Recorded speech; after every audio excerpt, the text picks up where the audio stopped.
Welcome, everyone, to another webinar from the Penn Project on the future of U.S.-China relations. My name is Nasan Mahboubi, the director of the project. In these few weeks, through the end of February, every week we are publishing a series of papers from our second cohort of project fellows, and then holding a webinar to discuss their findings and recommendations. We are now in our third week. Today, we will be discussing the technology papers of our project fellows in the second cohort. And we have 3 more weeks after this. We're so grateful to everyone who has been tuning in and so thrilled with the papers of the second cohort generally. As I've said before, our project fellows have been working on these papers over the course of the past year in this fellowship. In the course of that, they have workshopped their papers on campus here at the University of Pennsylvania. They've workshopped them with Chinese interlocutors in Beijing. They've workshopped them with interlocutors in the policymaking communities in DC. And now we are sharing the papers as working papers, still not finalized, with the wider public. After these webinars, we will finalize the papers and share their final versions with all of you. I'm absolutely thrilled about the quality of everything and really looking forward to learn from our technology fellows in today's program. AJ Cortese, Senior Associate at MacroPolo, the think tank of the Paulson Institute, and Jeffrey Ding, Professor of Political Science at George Washington University. Our moderator today is Graham Webster from Stanford University, where he heads the Digi-China project. Most of these programs have been moderated by a fellow from the first cohort of fellows. Graham was not a fellow, although I had wanted him to be, but he is a longtime strong supporter of the project, and I can't think of anyone better suited to lead us through the intricacies of AJ, and Jeff's papers. Graham, thanks so much for doing this, and let me hand it over to you. Well, thank you, Nason. This is a great opportunity to discuss 2 really interesting papers, and I think we'll probably get a bit into the current events and just the broader set of issues around technology in U.S.-China relations. I just want to thank the Penn Project on the future of U.S.-China relations for convening us and for convening the groups of fellows. And I personally have had the chance to sit in on a few events through this program, and I think it's a great opportunity for scholars to engage and also to produce insights that hopefully can help us navigate U.S.-China relations in a maximally productive way. I want to just jump right into it. We do have the Q&A feature activated, is my understanding. So we'll be monitoring that. I'm going to ask each panelist to give about a 5-minute or shorter, if you like, introduction to your papers, your sort of findings and recommendations, which are part of the package.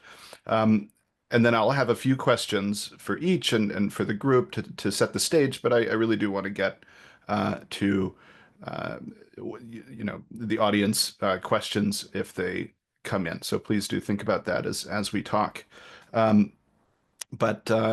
So arbitrarily, can I ask AJ to go first and introduce your paper, and we'll go from there.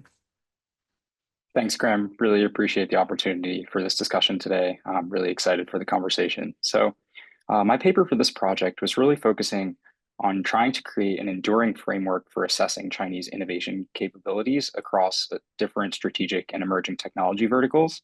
I think U.S. policy towards Chinese technology competition has, for the large part, been reactive in recent years, oftentimes taking measures, oftentimes restrictive measures, once Chinese capabilities and Chinese companies are already global leaders in different areas. We've seen this manifest in a couple areas, not least in 5G telecoms, in renewable energy, such as batteries and electric vehicles, in drone technology.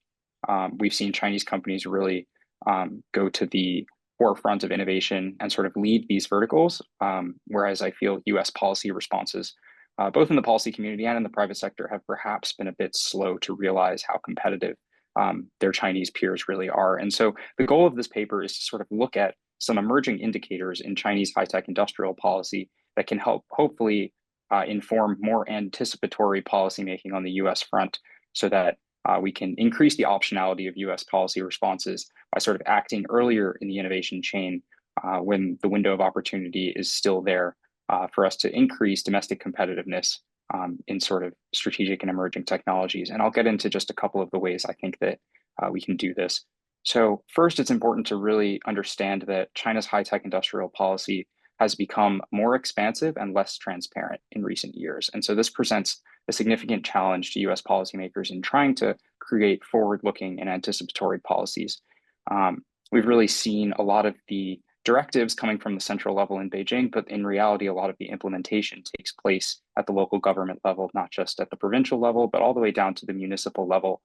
And so I think that there needs to be a real focus on granular analysis of the innovation dynamics at the municipal level. So focusing on specific clusters of innovation and really focusing on the commercialization of technology, research, and innovation. So this is basically taking breakthroughs in the lab and seeing how successfully they're able to marketize that research and scale those businesses. And so I just want to focus a bit on some of the recommendations for how we can sort of understand Chinese innovation at a more granular level. So the couple of recommendations I would offer are first that we need to really create a comprehensive and granular innovation chain mapping system.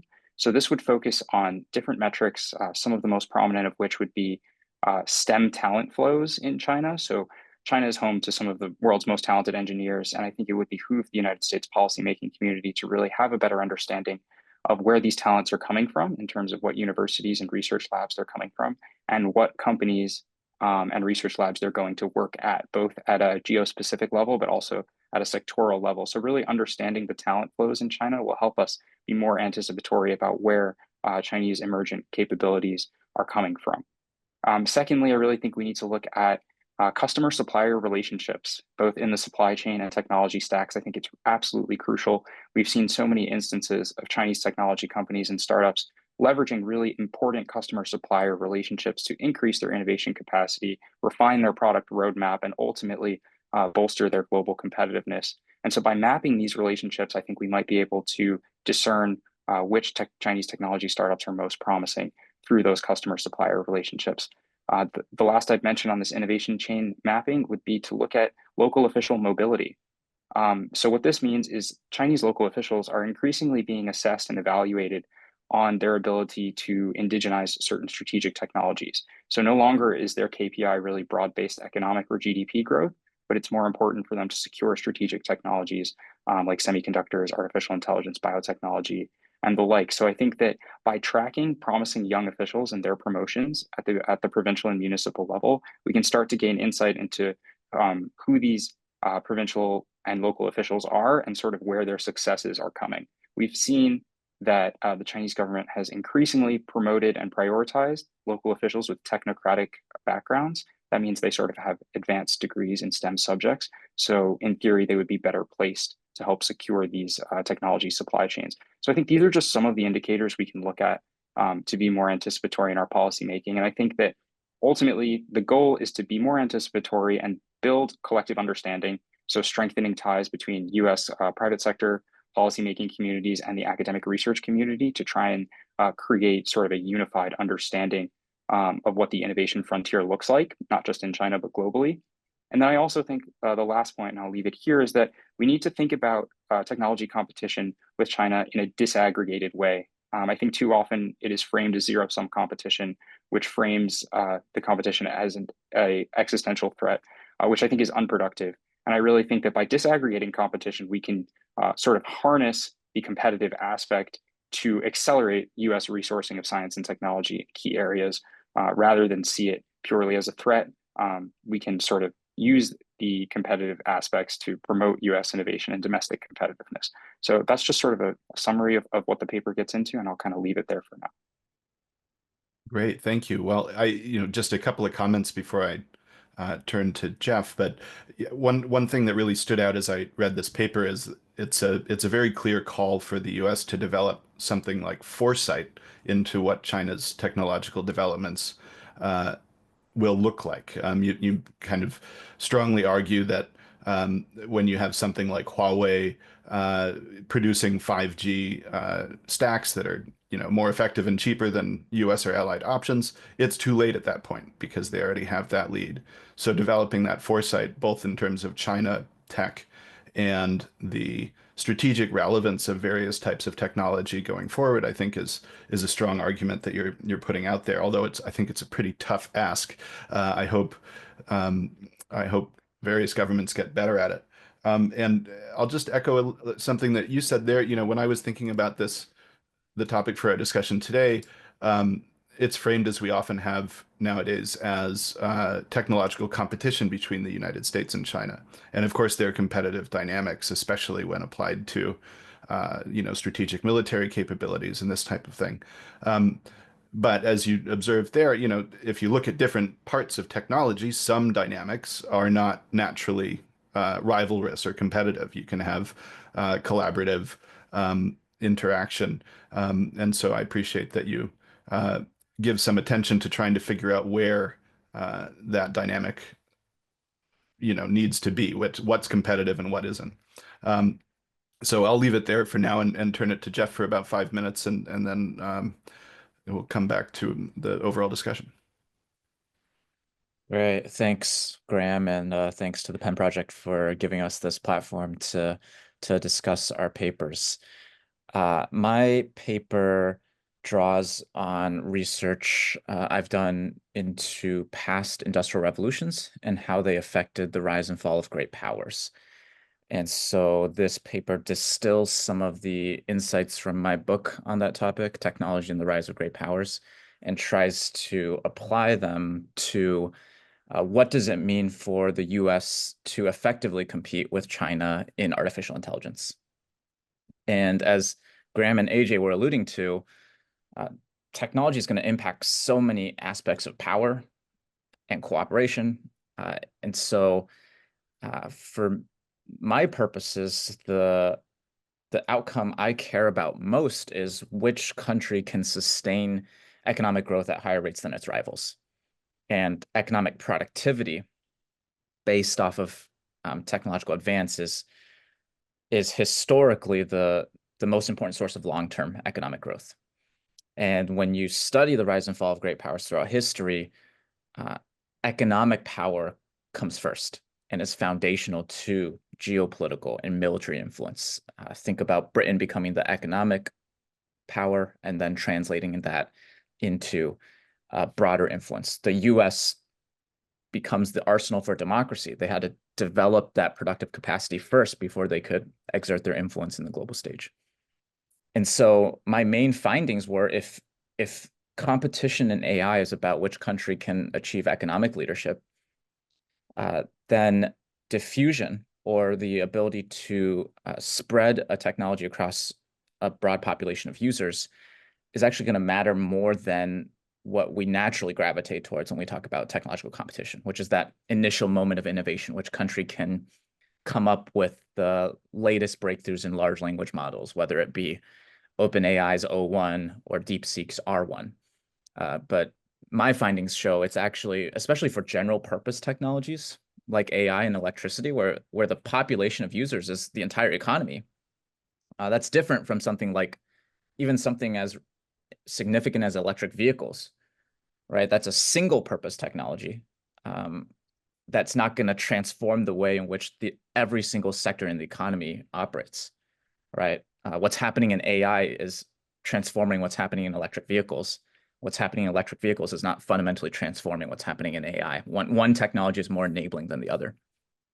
And so that's the real determining factor. My main finding is that the real determining factor in terms of technological leadership is which country can spread AI advances across a wide range of productive processes in a wide range of application sectors. And history tells us this is a gradual process that will likely play out over decades. And so that leads to my main findings, which are, I think, the current US approach is very much a Fortress America type approach, where we're trying to prevent leakage of technological secrets to China. So whether that be through the visa policies, export controls on chips, and instead of over-indexing on this preventing technological leakage front, I think the US should adopt more of a run faster model, investing in efforts to diffuse AI across its own economy at scale, expanding STEM workforce training pathways, AI engineering talent pathways through investing in community colleges, investing in technology diffusion institutions such as applied technology centers, field services, voucher systems that encourage small and medium-sized businesses to incorporate ideas and bring in people from frontier firms to spread technologies across the entire economy. And so that's a summary of my main findings and some of the key recommendations. Yeah, thank you. Well, one thing that was sort of fun about reading these papers together is that, you know, out of the analysis in Jeff's paper and also in the book, you get these recommendations like we need institutions and efforts within our country to, you know, to increase diffusion, but the benefits of technological breakthroughs being spread throughout the economy and society in a way that overall powers up, you know, the U.S. capabilities. And then you have AJ's analysis of saying, you know, China's really hard at work at doing this type of thing, and we need to at least understand what they're doing at a more granular level. What's fascinating about the merger of the two of these things is that, you know, beginning to fulfill AJ's recommendations of understanding these things would start to tell you what works and what doesn't work. And I think we would have, you know, to the extent that there's run faster and pro-development policies in the United States, we're also going to have that evolutionary process of figuring out what works and doesn't in our economy. So I think these two papers really go well together. You know, I want to start with one question for both of you, which is because most of the rest of my my brain is somehow scrambled up with the news these days, as is the case for many people. And it just, you know, I observe, as many of us have had this experience over the last few months of working on forward-looking policy papers, and then finding out the result of the U.S. election, and now over the last few days seeing the way in which the Trump administration Part 2 is conducting itself. And you know, so I just observed that each paper is written, you know, I think there might have been a little bit of recent revisions, but basically this is, you know, these are arguments that are built to be durable, regardless of what might happen. But I'm curious if you each have thoughts on, you know, what types of unexpected events, whether we're seeing any of them yet, you know, might change your analysis, or so it might affect what you recommend, or sort of reframe the way that you would ask these questions. And so I guess I'll go to AJ first, just because we're alternating, but I'm curious what you both think. Sure, thanks, Graham. I think it's a really interesting time. Of course, there's a lot of flux going on in policy circles as the new administration starts to shape its strategy. And it still really remains to be seen sort of what the real implementation will look like. I think one point that immediately comes to mind is the Trump administration's perhaps reticence to engage in really deep cooperation with US allies and partners on technology competition. I think there is perhaps more of a preference for maybe unilateral actions or trying to deal with things bilaterally. But if we know anything about technology and innovation, these are very globalized networks of supply chains and technology stacks. A lot of the reason that US leadership in certain technologies, like advanced semiconductors so far, has really relied on the cooperation of allies and partners in Europe, and in East Asia and South Korea and Japan specifically. And so I think seeing how the Trump administration goes about prosecuting technology competition in either a unilateral or multilateral approach will really, I think, inform how effective it might be. And when it comes to sort of developing a forward-looking posture for what technology competition will look like, I think that increased dialogue and discovery with allies and partners is absolutely crucial. For example, firms and researchers in South Korea are at the forefront of memory semiconductor technology, for example, high bandwidth memory being one example. And I think that by working more closely with our Korean partners and peers in industry and academia, we can start to really understand where, for example, memory technology is going and calibrate our policy responses appropriately. Similarly, Japan holds key links in the semiconductor supply chain in areas like photoresist. So I think that the multilateral aspect is something that I'm really interested to see how it develops under the Trump administration. So I think that that's one thing I would really point to as an area that could really change the direction of how technology competition happens between the US and China. Yeah, great. What do you think, Jeff? Yeah, I think for me, maybe let me make 3 points. One is there's a fair degree of bipartisan consensus on some aspects of competing with China. So for me, that's both a good thing and a bad thing. So I think there's a pretty strong bipartisan consensus on this Fortress America style approach. A lot of the recommendations that I'm putting out critique things that the Biden administration has put into place, and the Trump administration will either continue or maybe even intensify. And so in some ways, the Biden administration has developed the tools for this expansion of the Fortress America approach. There's also bipartisan consensus on things that I think are helpful for diffusion of general purpose technologies like AI in the US. So the CHIPS and Science Act, I think the Trump administration wants to continue to implement and allocate funds from. And I would hope that there's more attention to the STEM workforce components of that act rather than just the giving the funds to the chip companies for building big fabs. I think the second big point is, on some level, there is a certain amount of just damage control that needs to be done during this current administration. I think a lot of my findings are about we need to expand a wide pool of AI engineering talent in the US to be able to implement large language models and computer vision models across all these different small and medium-sized businesses. You probably can't do that if you abolish the Department of Education. That's sort of a lot of times in these recommendations, as you were calling out, Graham, we're hopeful. We're saying this is what you can do to do more good. Sometimes it's like, how can you prevent harm from being done? And I would be remiss not to mention that, like, in the first Trump administration, there was a serious threat of Trump canceling all visas for Chinese students in the US, right? And Ambassador Terry Branstad pushed back against that, and that was sort of a really important moment. Access to foreign talent is really crucial to sort of widening our talent base for diffusing AI at scale. And so those are some of the things that some of the most important policies might just be damage control.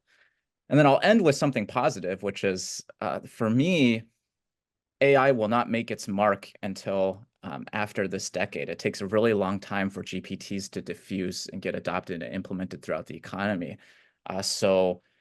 4 years, however many it is now, maybe just 3.8 years. It could just be a blip in terms of this long-term competition in AI development. Well, thanks to both of you for that. I'll stick with Jeff right now on the AI question, and I'm going to ask one question of each of you.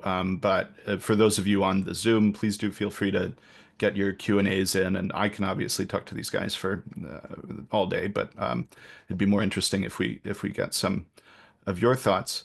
But everybody, I know you've been asked about this 100 times in the last however many days it's been since the world started paying attention to DeepSeek. I personally thought it was kind of crazy because the model was released, and those of us in kind of AI watching circles saw it, and a bunch of people said, "Oh wow, this is pretty impressive."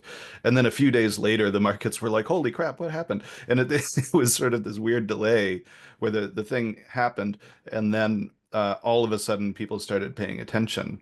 There was other things in the news. I think that might have been part of it. But in your frame of diffusion of AI, how do you interpret these events? You have this framework of talking about breakthroughs that in your narrative, the United States is particularly and overly concerned with controlling breakthroughs and keeping those only in the United States and keeping them out of China. And then you talk about diffusion, getting the actual utility out into the economy. And so what does this eye-catching DeepSeek R1 and V3 moment mean in that framework? Yeah, I think it means two things. And hopefully, as I'm explaining these two implications, I can try to flesh out some of the details of what DeepSeek did here. So I think the first thing it means is it's a reminder how difficult it is for one country to monopolize cutting edge innovations in a field as broad as artificial intelligence. And so maybe the US can continue to have a lead when OpenAI's next O1 model comes, or the latest generation AI model comes out from Anthropic or some of the other leading firms. But that lead might be on the order of months, not years or decades. And so in terms of competition in AI, that sort of lessens the importance of who invented it first and just adds more weight to it's about who diffuses it more intensively and more effectively. So I think that leads into the second implication, which is DeepSeek is not necessarily a bad thing for the US's technology ecosystem. I think at least from a solely economic productivity point of view, right? It could be that US firms actually, if DeepSeek turns out to be the best model and the most cost-efficient model, it could be that US firms gain more from just deploying DeepSeek more across their systems. Now, there's information security, there's like TikTok-related type concerns to that level of dependence. But I think just from a theoretical perspective, that's something important to point out. I think what's interesting about DeepSeek is not just that it might have been trained more efficiently, but that the model is smaller and denser with smaller parameters, which means that the usage might be more cost effective. So it costs less for users to implement and run the DeepSeek models. And so that's where we need more research along the lines of what AJ's proposal is all about, is because people are asking me and a lot of other people, what is the state of AI adoption across all these different Chinese businesses? And I don't think we have a good answer. We have like survey data, which is sketchy. And so the key question is, to what extent does DeepSeek's more efficient models give China some sort of boon in terms of being able to scale AI across its entire economy? Thank you. Yeah, I think that clarifies it well. And, you know, I would just add that there's always this, when people talk about AI competition, there's always this at least two different frames for competition. And one is, you know, generally empowering economic activity and vitality. And the other is reaching some critical stage where a huge and enduring and accelerating advantage would accrue both economically and militarily. And so, you know, whenever we have the AI competition frame, you sort of, I like to make people at least decide which one they mean, or both. But I won't poke you on that right now, because I want to go to AJ on one question before going to others. But you know, one of your recommendations that I really thought was interesting was to be conscious of ways in which decoupling or de-risking efforts can, you know, by pulling connectivity out, you know, US connectivity with China's tech ecosystem, by taking that away, it would decrease the ability of the United States to build that foresight that you're asking us to build in order to make better decisions. But I was thinking about that, and I kind of wonder if you have any thoughts about how to do this, because at this point there's a sort of a momentum to the de-risking or decoupling, or you know, reshoring or friendshoring or diversification trend in terms of supply chains, production, research, etc. And in the current Trump administration context, I can only imagine things would be even more nerve-wracking if you were, for instance, making plans for a university scientific research collaboration with a Chinese partner.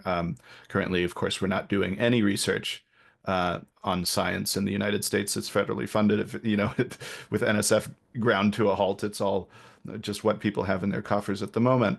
But you know, how do you kind of think about the problem of,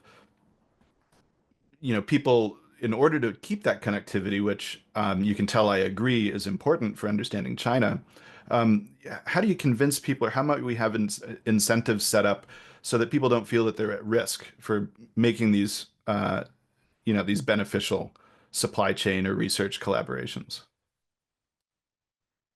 Yeah, I think that's a great question, Graham. And there isn't necessarily an easy answer because, as you said, I think that the political pressure to de-risk in certain technologies is going to continue to grow. I think we sort of see the structural sense, at least in policymaking circles, that there needs to be a certain level of de-risking.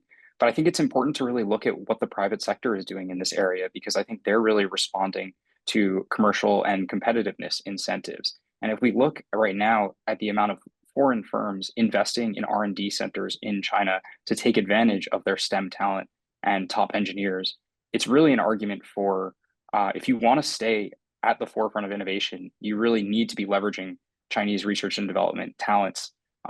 We see many examples of this. There are European firms really embracing this, like Volkswagen with its R&D center in Hefei, AstraZeneca in Shanghai, and you even see American firms doubling down. Apple's new R&D center in Shenzhen. Microsoft Research Asia, perhaps probably the most important example of US-China collaboration pushing the frontier in innovation. So if we were to sort of withdraw from all of these really important R&D center efforts that do foster collaboration between Western firms and Chinese talents, I think that we'd really be shooting ourselves in the foot by losing access to all the research and innovation coming out of those centers. And so to sort of lead the frontier of innovation, that's going to be a much more difficult task in isolation if we kind of pursue the Fortress America strategy that sort of Jeff has mentioned. And I think that by framing it in that competitive aspect, it can perhaps ease some of the political pressure on these firms to de-risk from China, because de-risking in this case might really hamper core competitiveness. And I think that if you can frame it as important to maintaining innovation in the long term, I think that you can see the private sector to continue to remain engaged with China where they see it to be most important. I think another example I would just bring up is recently we've seen NVIDIA in China staffing up a lot of engineers focused on autonomous driving for its system on chips products in China. And so I think that, while the political imperative to de-risk and national security concerns are real, I think they're more than counterbalanced by the competitive benefits of remaining active in the Chinese market, at least from a research and development perspective. So I think that that's really the way that we can perhaps reframe the engagement with China on tech collaboration, so that it is not only sort of for the goodness of engagement, but actually for the benefit of American competitiveness in the long term. Yeah, that's great. I mean, yeah, and there are voices out there in tech industry who are pretty clear on this. I mean, for all of the stuff going on with Elon Musk at the moment, he's, his Tesla is very well entrenched in China, both, in terms of production and in terms of financial interests. And there's a lot of quite advanced technology and supply chains that are going into that. And I was just listening to the founder of Anthropic, Dario Amodei, was on China Talk podcast the other day, and advances his argument that the benefits of AI can be held uniquely by Americans, but could still be shared through API calls and other sort of service provision around the world with fences around it. I don't know, I have some questions about that, but at least there's an orientation among some of these very influential voices to continue to keep connectivity. Well, I'm going to go to one audience question now, and then we can keep the discussion going. This is from Helena Kalenda. And she asks, apart from STEM talent, how important will general knowledge of China and Chinese language, expertise and competence about China, how important will that be with respect to managing tech competition? I'm just in general throughout society. I guess who would like to answer? I'm happy to hear from both of you, but I couldn't think of someone to call on. Sure, I can offer some initial thoughts on that question. I think that it's absolutely vital. As I described, China's high-tech industrial policy and a lot of innovation is taking place at the local government level, or at the provincial and municipal level. And so there really is a need for not just Chinese language skills, but an understanding of the political economy, really an intimate understanding to be able to track what may not seem like really massive developments that can often sort of drip feed and snowball into really important scientific discoveries and commercialization of innovation. So I think that, you know, the entire framework that I'm trying to advance is focused on granular analysis, and doing granular analysis without the language skills and being equipped to sort of really dig deep into these areas, both at the local level, and just being able to understand the research that's going on in China is really absolutely vital, I would say, and that its importance is only likely to increase given the difficult information environment and increased opacity around Chinese industrial policy. Yeah, I think I just basically echo what AJ said on this question. I think it's a really important question. It's a tough one because when I talk to people who are either thinking about studying Mandarin or spending a lot more time trying to build up their China expertise and develop their language skills, one thing that's looming in the background is just translation capabilities are getting better and better and better. And so again, we don't know where the technology will go. I know when I do my weekly translations, I feed it into Google Translate first, and it keeps getting better and better each time. I do think that maybe now the hardest part for me is picking which sources to translate and finding the most interesting articles to translate about China's AI ecosystem. And that requires some level of knowledge about how all these different players interact, why this source might be more trustworthy than this other source, why this source might give more of a propaganda or government affiliated take than this other source. And so I think there will still be that demand, and I think in some of the more, what I'm worried about is this effect where the machine translation stuff will be really good for like the government documents and the really official sounding communiques, but not as good for like the human interest stories and the novels and like the stuff that makes us think, oh, Chinese people are human too. That just that simple point that, hey, maybe Chinese people wouldn't like an ever-growing surveillance state that controls their entire life. You start to chip away at that assumption when you actually read literature or human interest type stories. And so what I'm worried is we lose the translations of those types of things. But I'm already straying way far off base from the original question. But yeah, basically, essentially what AJ said, but with this added twist of how do we account for just improved machine translation capabilities in the future. Yeah, well, I think both of these are all really good points, and I mean, I think you two both are aware that I've been leading this DigiChina project now for something like 7 or 8 years. And in the beginning, we were doing translations of Chinese tech regulation, and we had to do it by hand because the Googles and the DeepLs and the Tencent options were trash. They were just actively misleading. And now when I read new regulations, even though I've become a very experienced translator and editor of translations in this particular domain, I still pop it into the machines because it's pretty good and it's a lot faster for me to read in Chinese. So I think we can't abandon that tool. But I would also comment that there's certainly echoing both of what you said about people need the context to put the sources together and what does it all mean, even though the barrier for written materials is getting lower.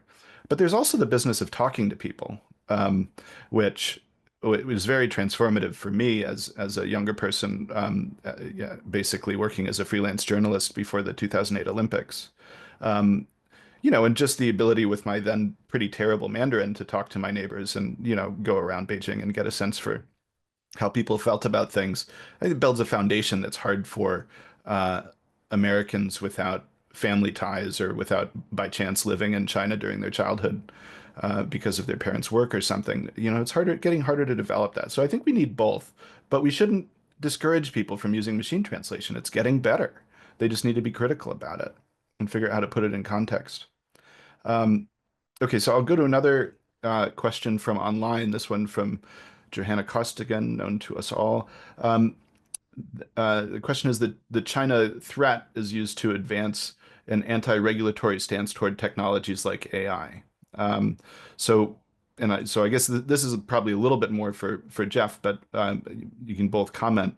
But what's your theory on how U.S. lawmakers maintain the threat rhetoric, and then are also just completely shocked and experience a Sputnik moment when there's a new Chinese capability? You know, how do you deal with the you know, how do these communities develop this dual consciousness of to steal a phrase of expecting the opponent to be 10 feet tall and then being surprised when they do something clever? And any thoughts from either of you? Yeah, maybe I can start on this one, and then yeah, I would love to hear your thoughts as well, AJ. I think it's a really interesting question, Johanna. I've never heard it framed that way. And it's almost like a philosophical question of sorts. For me, um, I think the Sputnik moment stuff, I don't think people really truly are trying to say are trying to make that analogy to Sputnik that precisely. I think it's become a term that's just synonymous with wake up call. And so, yeah, I feel like we've been having wake up calls about China's AI ecosystem since the July 2017 State Council's AI development plan. And then there you had a flurry of articles of people deeming that to be a wake up call. So I don't necessarily I think it's not necessarily like the level of shock as when the Russians sent a satellite into space for the first time. And it's more just almost like that word or that phrase has become watered down to just, oh, this is a wake-up call. This is more like, oh, this is something that's important. We should be paying attention to it. And maybe that is tied to this idea that we're constantly operating under this this China threat model of overestimating China's capabilities in not just AI but in other emerging technologies. Did you have thoughts on that, AJ? Or I have another question for you as well.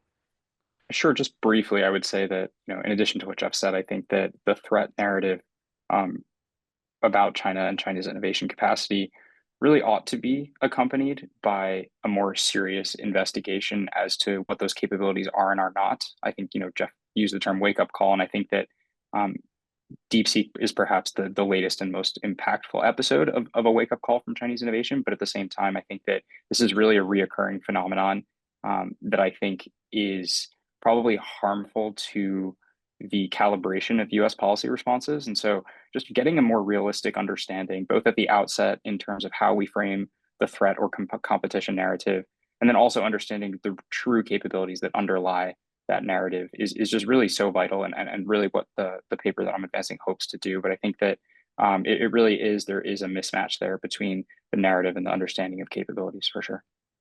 And sorry, actually, what AJ just said reminded me another point that might answer your question too, is like, I think generally it might be a question of the lack of in-depth knowledge of what's happening in all these different technology ecosystems. So generally, I don't think the threat stuff is that hard to explain, right? There's all these interests to overhype threats to push their pet policies or their pet projects.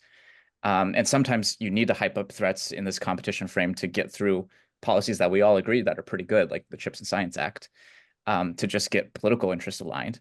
But then at the same time, you don't have that much knowledge of what's happening in China. So DeepSeek wouldn't have been a wake-up call if policymakers and people knew, oh, Alibaba's Q1 models are already leading in terms of all open source models. Oh, they already released this V3 model, and we know this team.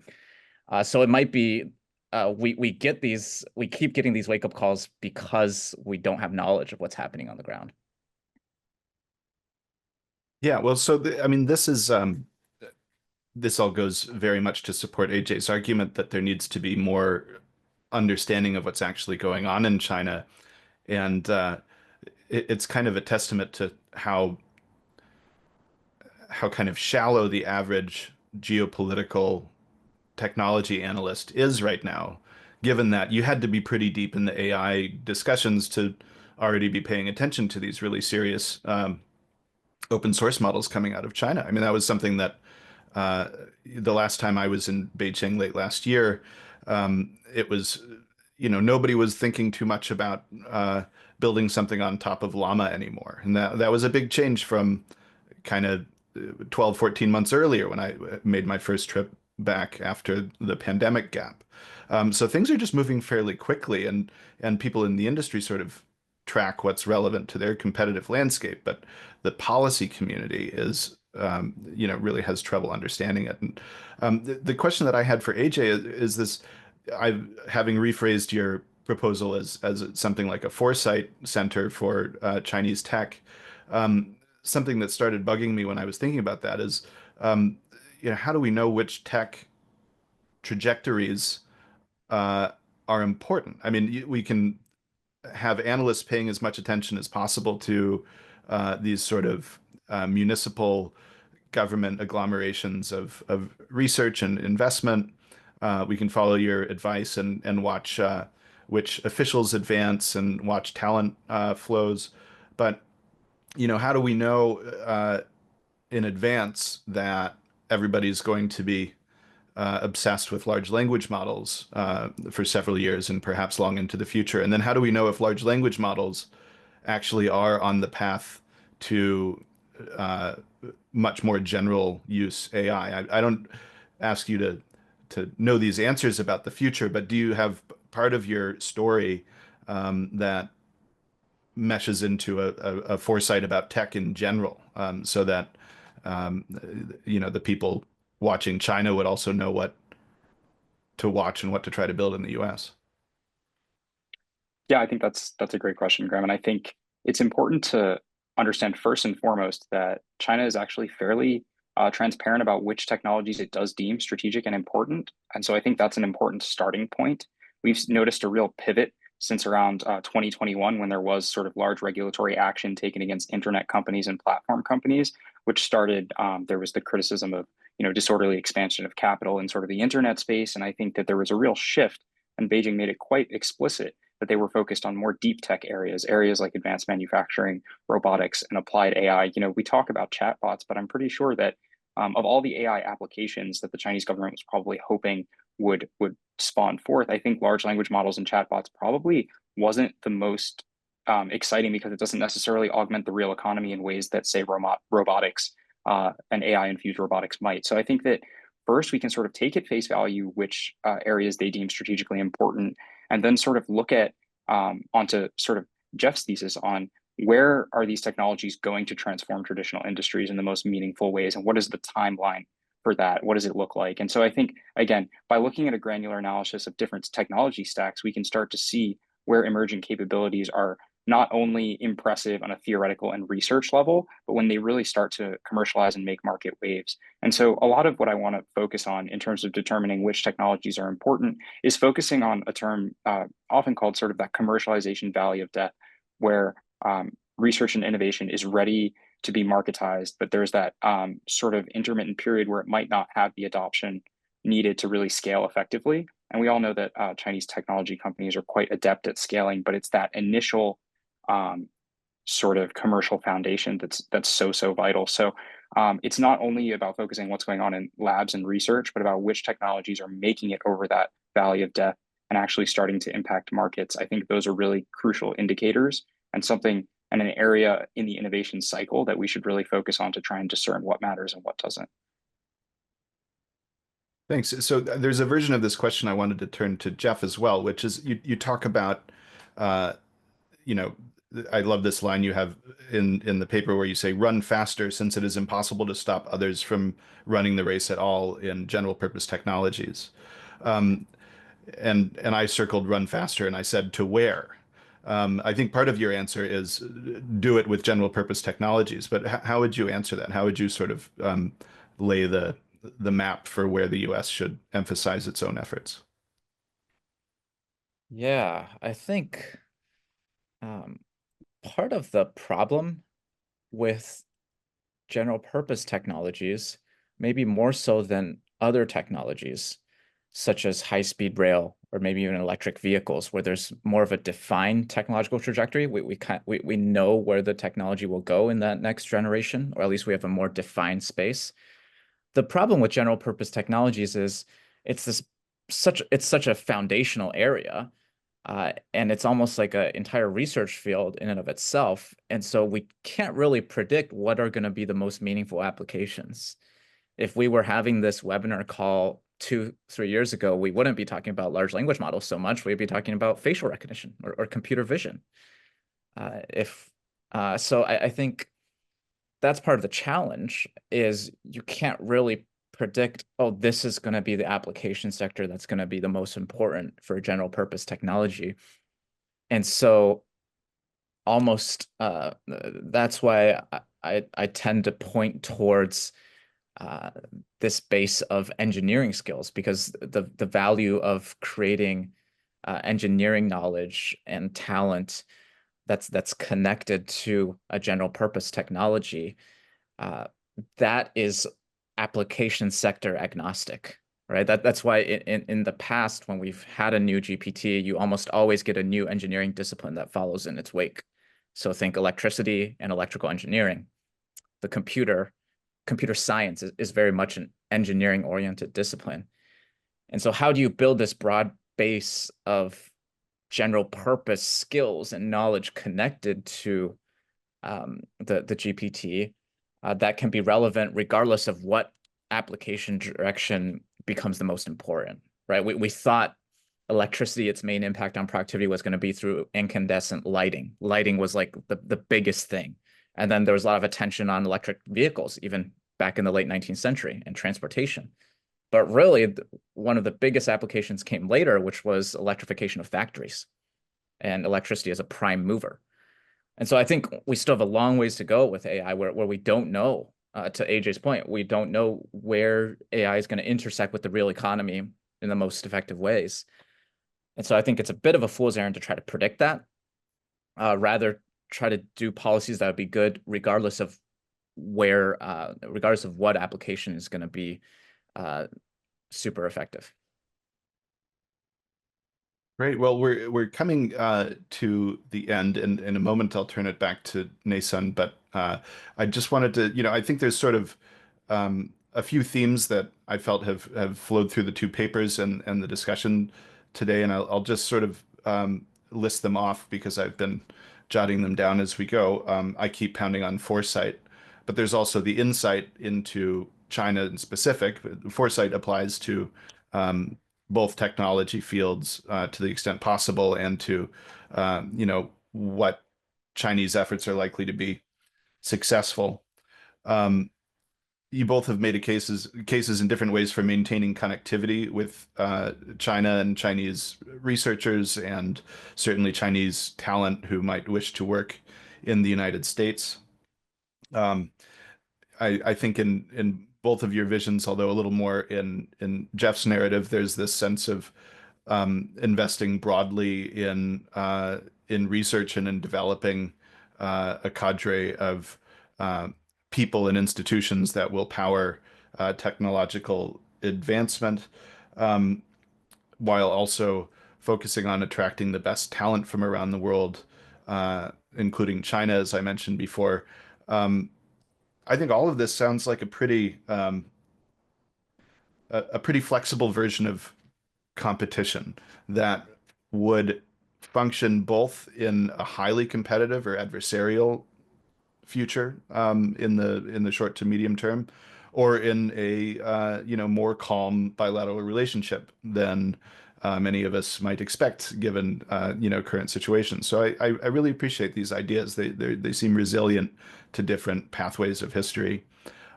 So I'm going to stop there and ask Nason back to close us out. But I've really enjoyed this conversation, and thank you for your ideas, and I look forward to seeing the final papers.